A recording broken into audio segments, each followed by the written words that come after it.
Assalamu alaikum, I'm Aisha and you're watching Samaa News. Here are today's headlines. Iran and the United States remain divided over the scope and mechanism of sanctions relief in exchange for limits on Tehran's nuclear program. A senior Iranian official said that while both sides are engaged, significant differences persist on how and when sanctions should be lifted. The official added that renewed talks are scheduled for early March, with the possibility of reaching an interim agreement. Iran has reportedly agreed to a secret $589 million arms deal with Russia for thousands of advanced shoulder-fired missiles. According to a Financial Times report, the agreement was signed in Moscow in December and includes 500 Verba launch units and 2,500 9M336 missiles to be delivered between 2027 and 2029. The deal was said to be negotiated between Russia's state arms exporter Rosaboronexport and Iran's defense ministry. The Pakistan Air Force carries out intelligence-based airstrikes on terrorist hideouts in Afghanistan's Paktika and Nangarhar provinces, following recent suicide attacks inside Pakistan, targeting camps linked to the banned Tehreek-e-Taliban Pakistan (TTP) and Islamic State, Khorasan Province (ISKP). 7 terrorist camps were reportedly destroyed, and a commander identified as Akhtar was killed. Loud explosions were reported in the Bamal and Argun districts of Paktika and in Kogyani, Ghani Kel, and Behsoud areas of Nangarhar. The strikes come after attacks in Islamabad, Bajaur, and Bannu, including an assault on an imam bargah during Ramadan, which Pakistan alleges were orchestrated by Afghanistan-based TTP leadership. The Bajaur attack killed 11 soldiers, and 12 militants were later killed in a Pakistani response.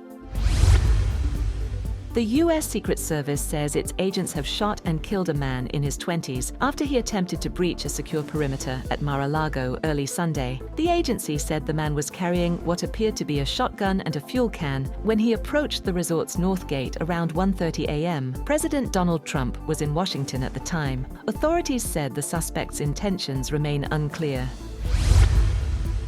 U.S. President Donald Trump hosted state governors at a black-tie dinner at the White House, calling them essential partners in his agenda and ahead of the upcoming 250th anniversary of American independence. Defense Secretary Pete Hegseth led a prayer, and Vice President J.D. Vance also delivered remarks. The event coincided with the annual meeting of the National Governors Association, a gathering that traditionally includes sessions with cabinet officials and a White House dinner.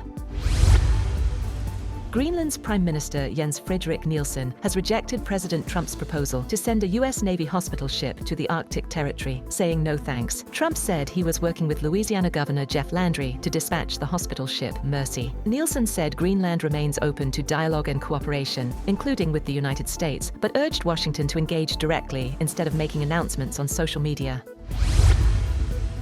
U.S. Trade Representative Jamieson Greer has said that countries that reach tariff deals with Washington have not indicated plans to withdraw, despite Friday's Supreme Court ruling striking down a large portion of President Donald Trump's tariffs. Speaking on CBS, Greer said he is in active discussions, including with his counterpart from the European Union.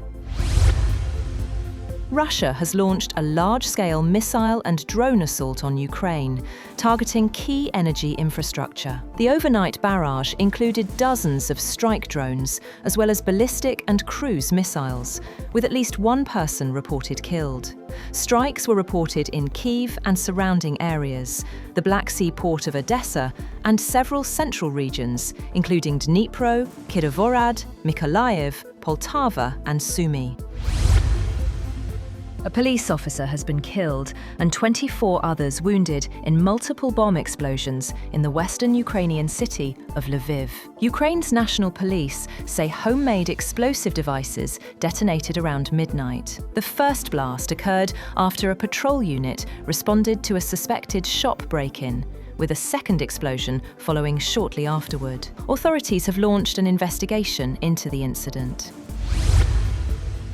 Pope Leo has made an appeal for peace in Ukraine during his weekly Angelus address in St. Peter's Square, saying an end to the 4-year conflict cannot be postponed. The appeal comes as Russia launched its full-scale invasion in February 2022, and Ukrainian officials reported fresh drone and missile attacks overnight. The United States continues efforts to mediate between Moscow and Kiev, though progress remains limited.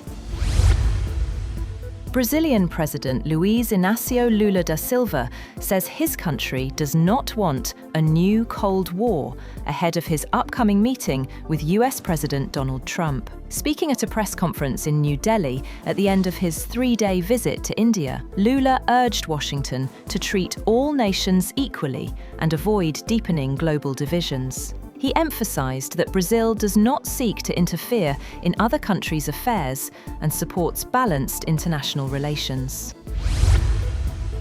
Australia's government rejects reports that it is repatriating Australians held in a Syrian camp with families of suspected Islamic State militants. Home Affairs Minister Tony Burke said no official repatriation efforts are underway, and Prime Minister Anthony Albanese confirmed the government will not assist the group's return. The matter is politically sensitive amid rising support for right-wing anti-immigration parties. Islamic State is classified as a terrorist organisation in Australia, with membership punishable by up to 25 years in prison.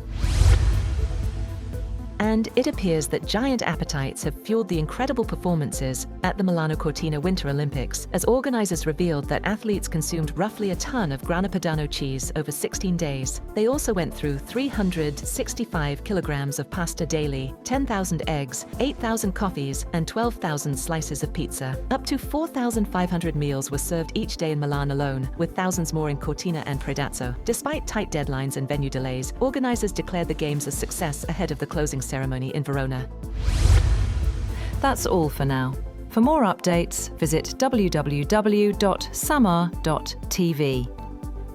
Thank you for watching Samaa News.